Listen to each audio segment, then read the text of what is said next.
Bonjour les enfants, heureuse de vous rencontrer une nouvelle fois et bienvenue à l'école Al Irfan. Aujourd'hui, on va découvrir ensemble les notions de cette nouvelle leçon de grammaire, la phrase interrogative.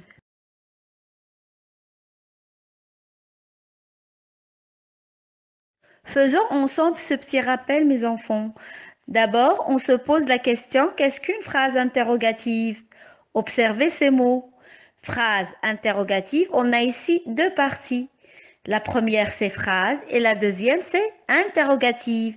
Le mot phrase désigne un groupe de mots qui a du sens, alors que le mot interrogative vient du verbe interroger, c'est-à-dire poser une question. Suivez avec moi mes enfants. Observons ensemble ces phrases. Tu ranges la chambre. Cette phrase commence par une lettre majuscule et se termine par un point. Regardez-moi ce mignon point. Donc la phrase nous donne une information. Passons maintenant à la deuxième phrase. Est-ce que tu ranges la chambre? Cette deuxième phrase commence aussi par une lettre majuscule et se termine avec un point. Mais cette fois-ci, c'est un point d'interrogation. Et on voit au début de la phrase l'expression « est-ce que ». Cette phrase pose alors une question. Est-ce que tu ranges la chambre? Donc, on a ici une phrase interrogative qui pose une question et qui se termine bien sûr avec un point d'interrogation.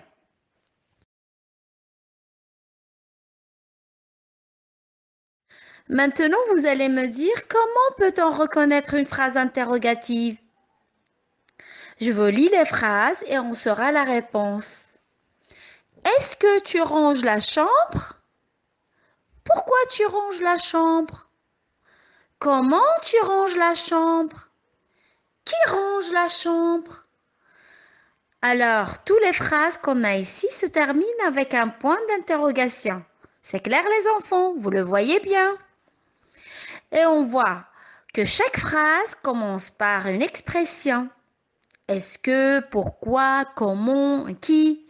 Alors, ces expressions, ce sont des mots qui nous aident à poser une question et ainsi à former une phrase interrogative.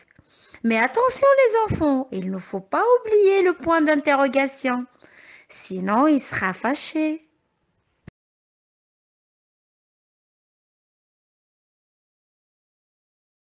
On peut aussi reconnaître une phrase interrogative à l'oral grâce à l'intonation de la voix. Car lorsqu'on pose une question, le ton change, le ton de notre voix change et la voix monte. Prenons cet exemple. Tu aimes le chocolat?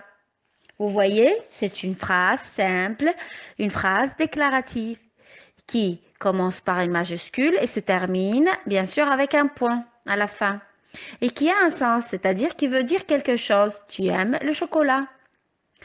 On peut transformer cette phrase en phrase interrogative, tout simplement en changeant l'intonation de notre voix.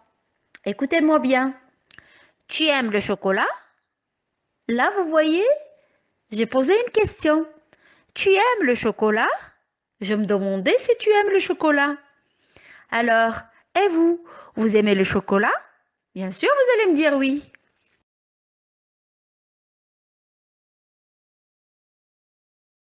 On va découvrir aussi comment peut-on construire une phrase interrogative. Voyons cet exemple. Vous révisez la leçon. C'est une simple phrase déclarative qui commence par une majuscule bien sûr et qui se termine par un point. On va transformer cette phrase déclarative en phrase interrogative de trois façons. La première façon, c'est en changeant l'intonation de notre voix, en gardant la même phrase. Vous révisez la leçon? Vous voyez, on a changé le ton de notre voix et on obtient une phrase interrogative, mais on doit ajouter le point d'interrogation à la fin. La deuxième façon, est-ce que vous révisez la leçon? Là, dans cette phrase, on a ajouté une expression au début de la phrase. Est-ce que vous révisez la leçon? Alors, on a le mot est-ce que qu'on a ajouté à la phrase pour obtenir une phrase interrogative. La troisième façon, c'est tout simplement en inversant le verbe et le sujet ou bien le pronom. Vous révisez, ça devient révisez-vous la leçon. Révisez-vous la leçon. Vous voyez, on a inversé le lieu de pronom et du verbe. Et on obtient ainsi une autre phrase, une autre façon de donner une phrase interrogative. Concernant la troisième façon de transformer une phrase déclarative en phrase interrogative, il faut faire attention à ne pas oublier le trait d'union. Ce petit trait d'union qui relie le verbe et le pronom personnel est aussi important que le point d'interrogation dans une phrase interrogative. Surtout celle où on utilise l'inversion du sujet. À la fin, récapitulons ce qu'on a appris. Alors, la phrase interrogative sert à poser une question et elle se termine par un point d'interrogation. Et pour construire une phrase interrogative, on peut ajouter une expression interrogative devant la phrase ou bien faire l'inversion du sujet et du verbe.